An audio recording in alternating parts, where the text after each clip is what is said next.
What is up, people? This is Taishi arrived from Motology, and as you can tell, we have two awesome guests here today. We're going to be interviewing them about their gears and whatnot. Okay, so we're going to be starting off with our photographer of the month. Remember the pandemic, and we don't even have a mask. No, because it's quarantine, guys. You guys don't know if you guys should do that or that. It doesn't matter. But really, gotta be safe. You know, elbows are good, but this also works too. But anyway, we have a photographer of the month. Introduce yourself, my man.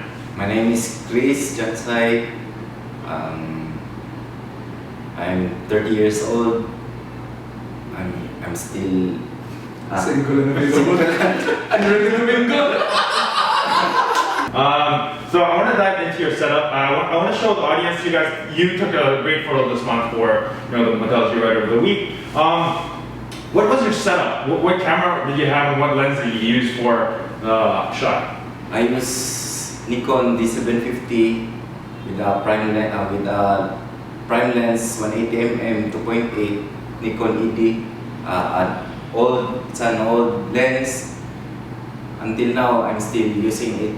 And for portraits, I use 50mm 1.8.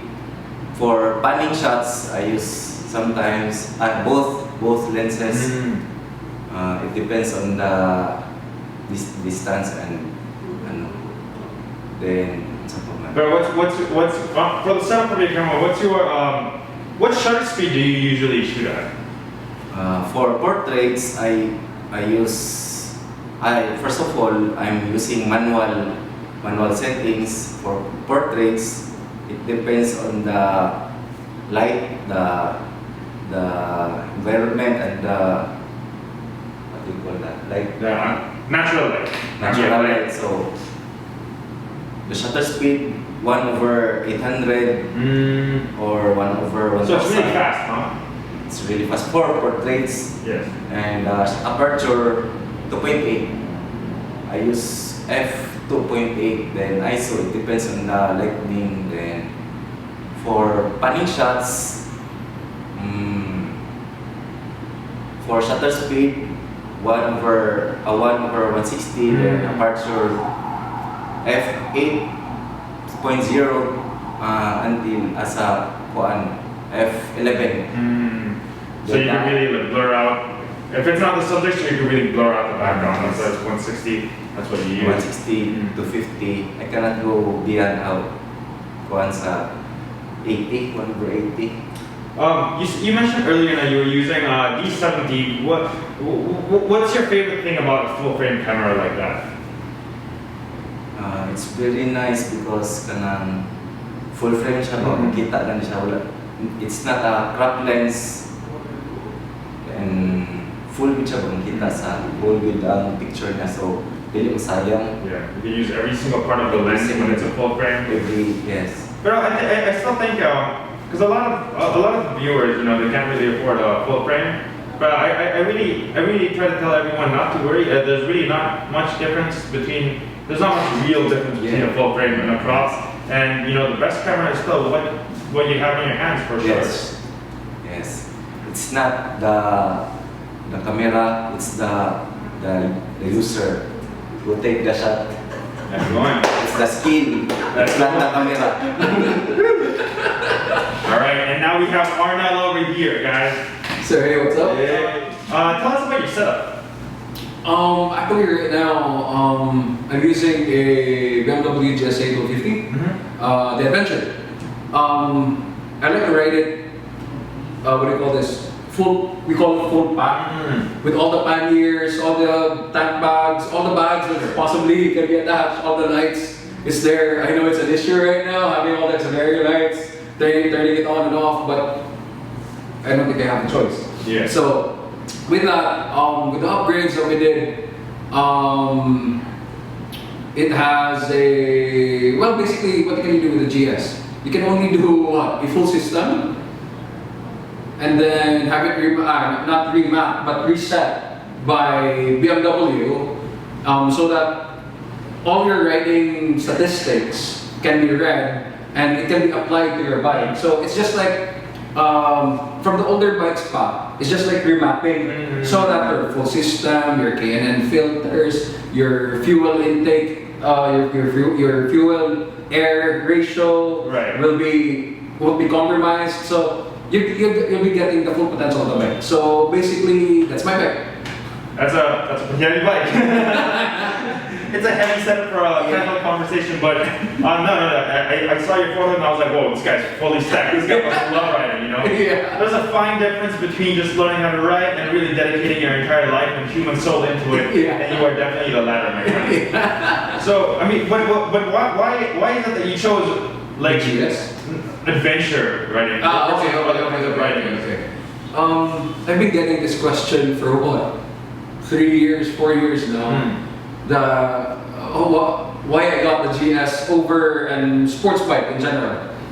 One of my reasons is I've been racing on-track motocross, professionally, non-professionally, but for me now, I want to chill, like go around, ride around where cars can go. Yeah. So basically, what can give that is an adventure bike, diba? So you can go off-road, you can go stupid fast on a GS. With what others can do on a sports bike. So yeah, that's it. That's crazy. I'm kind of wondering how it would be, what the difference between the quality of riding is with someone that has like a track background over someone that went, straight from like a scooter over to an adventure right away, But I'm definitely interested in, like how that works. How the transition was. You mean you're asking for the transition? Yeah. I'm just more saying, more than a question, I think like, you definitely, because I heard you earlier talking about, how you ride it, and it was very specific, velocity, speed, like turning points and stuff like that. That was definitely inspiring, guys. Well,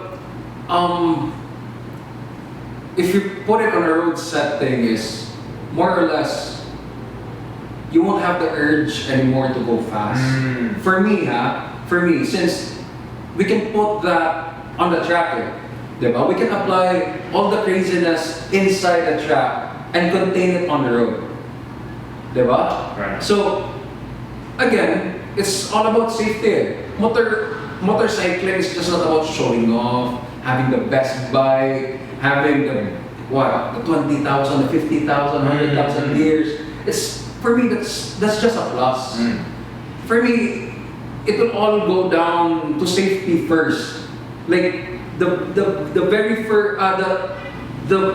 essence of riding has to be in par with the essence of safety. So for me, the transition was hard, more or less, from going track, then going to adventure bikes and riding on the road. Because actually, this is one of the reasons why I ride road is because I have the adventure bike. Because before I didn't ride road because I didn't have a road legal bike. Right. So basically, my first S1000 that was road legal was it's fairly new. It was 2016, 17, somewhere there. That's crazy. Yeah, and then after which, every time I really want to go stupid fast, I go out. Yeah. I go to Pampanga or anywhere, more or less, that has a track. What's the top speed of a super fast? More or less, it's what, 310, 320? Jeez. For a stupid fast bike, not the factory stock bike. Right. Because these bikes that I'm talking about, we remove everything, more or less everything that's not usable on the track and replace it with MotoGP parts.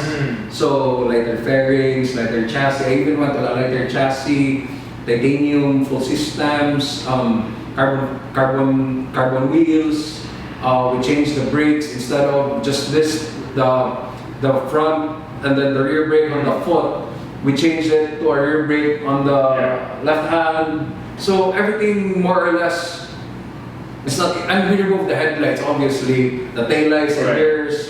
So So every single component really matters at this very point. Yeah. You know, so you wouldn't really hit the 310 mark if you were just willy-nilly going. And then your flash, and then your flash, your map, your bike from time to time, and then you have to set it according to your weight, your suspension, your everything, more or less. Mm. So these bikes, they're not even usable. They won't even pass LTO. Mm. So after buying it brand new from BM or from Kawa or Ducati or from Motology, anywhere, if you really want a good track bike, that's more or less that's how you're gonna do it. Mm. If you really want to race. Yeah. That's insane. Yeah. You know, guys, I'm gonna cut this short. This is super Yeah. cool. Thanks so much for the insight, man. Yeah, That was sure. really a dive deep. Thank you so much for watching all the way till this part of the video, guys. Guys, if you guys haven't liked, share, subscribe, and comment 10 things on the comment section below, do them now because you are missing out on the action. Guys, it's so fun commenting. If you guys aren't doing it, then shame on you. No, but seriously, guys, I love you guys, and we all here at Motology love you guys oh so much. And this is why we provide you guys with awesome content every single time. And once again, thank you so much for our Riders of the Month. And Thanks, bro. alright, guys. Later.